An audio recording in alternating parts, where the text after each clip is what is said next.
Number 7. Use coiled fluorescent light bulbs, CFLs.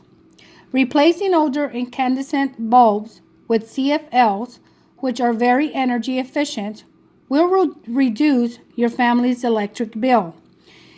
If everyone in the United States made this change, the reduced need for electricity could mean that more than 5 billion tons, or 5.5 billion metric tons of greenhouse gases would not enter the atmosphere. Number 8. Clean and maintain your furnace. If your home has a furnace, it is a good idea for your family to have it cleaned every second year. This improves the furnace's efficiency by between 5 and 10%. It also reduces heating costs and energy usage. Number 9. Plant a tree. A shade tree or bushes that will grow tall in your front yard can save money on air conditioning in the summer. If your family plants a leafy tree, it will let sunlight through in the winter when its leaves have fallen off, helping to reduce heating costs. Number 10. Cover your water heater. Putting an inexpensive insulated cover around your water heater keeps the water hot longer, which can save a great deal of energy. To save money and reduce the risk of accidental burns, your family can turn your water heater's temperature down a few degrees. Okay, now let's look at the close read. Summarize argumentative text. To keep a summary brief, that means short, you might combine similar ideas while maintaining the meaning of the selection. So in this close read, they want us to highlight 2 ideas about reducing waste by adjusting a house's heating. So it can be a challenge to write a short summary for a long article because this story is super long. So combining 2 related ideas can help keep your summaries to a manageable length. So what 2 ideas on page 523 are related to heating a house? So if you said clean and maintain your furnace, that is correct. So highlight this. And the other idea about heating your house was cover your water heater. Highlight those 2 ideas.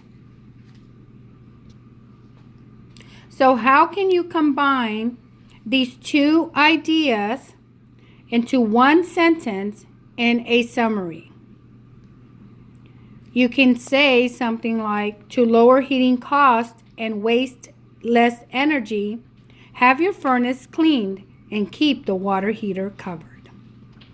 See how I summarize that into a brief summary. Okay, now we're on page 524. Green careers. Paragraph 44. In order to have a clean and healthy world in the future, we need to start working toward it now. These are 2 of the potential careers for people who are interested in reducing waste. One of those careers is a green artist. Career. Green artists combine their love of art with a passion for the environment. These artists may sculpt with recycled materials, create weavings with recycled fibers, design jewelry made from used glass, or find any other way to create art without harming Earth. Some green artists work in fashion design, creating clothing from organic cotton and other natural fabrics.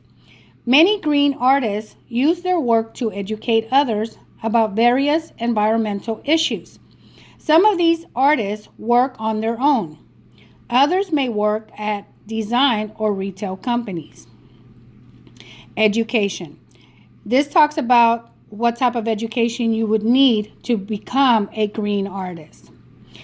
A bachelor's degree in fine art will give a solid foundation for many artistic careers. Okay, another potential career that he talks about is green contractor. And in the career, he explains what a green contractor does.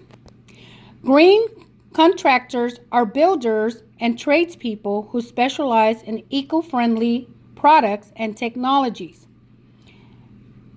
Green contractors install insulation, solar panels, gray water systems, and other technologies designed to make homes more energy efficient and environmentally friendly.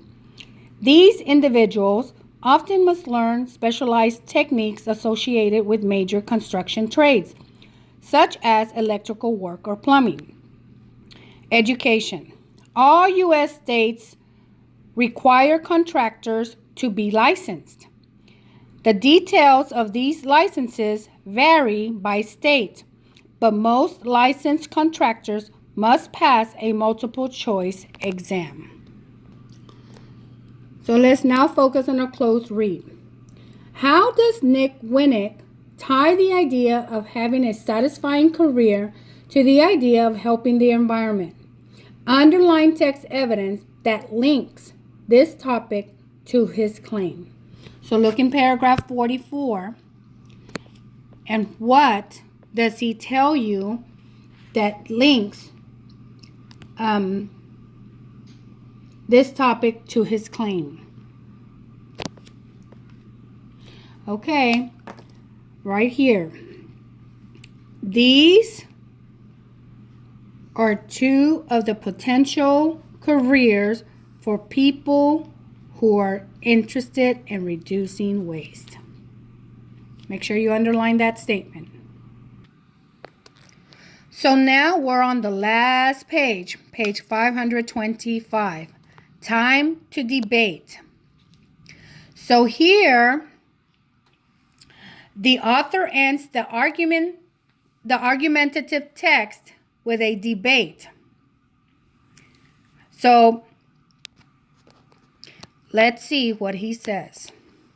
Time to debate. Issue. Should cities fund door-to-door collection of materials for recycling programs? So he's asking a question here, whether or not cities should fund door-to-door collection of materials for recycling programs. Okay, paragraph 49. Most people would agree that reducing waste is a good idea. However, there are many different ways to do so, and these specifics are often topics for heated debate. In the case of reducing waste, debate typically centers around the funding of waste management programs. Should a city's taxpayers, for instance, pay for door-to-door collection of recyclable materials? Should the city save that money and depend on people to drop off recyclable materials on their own? So then what he did, he gave us the pros for if cities fund door-to-door collection of materials for recycling programs. And he also gave the cons. The pros are the good things that would come out of it, and the cons are the bad things. So let's see what he has to say. Pros. Number 1. Much less potentially recyclable material will be sent to landfills. So that's a good thing. 2. Easier participation will encourage more people to take part in local recycling programs. 3. Recyclable collection could be merged with other waste collection activities to save money. Now here are the cons. 1. Door-to-door collection will increase taxes for property owners. That means that we, people that pay taxes, will have to pay more. 2. There is an additional environmental cost in the form of more large trucks on the city streets. And 3. The bins used for recycling collection are unattractive. Okay, now let's look at our close read. Analyze argument. Identify and underline the two opposing claims that are up for debate. What two opposing claims did the author state in paragraph 49 that's up for debate? And that's right, he has two questions. Should a city's taxpayers, for instance, pay for door-to-door collection of recyclable materials? And then the other one was, should the city save that money and depend on people to drop off recyclable materials on their own? So, which side do you think the author would support? Now think back about everything that the author wrote in this argumentative text. What was it that he wanted you to do? What was he trying to persuade you to do?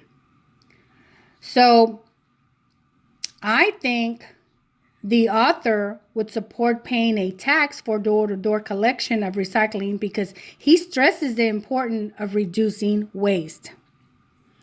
Okay, boys and girls, this is the end of our story. Please make sure you read all 5 parts. And I will meet with some of you on Thursday to review our comprehension questions. See you then.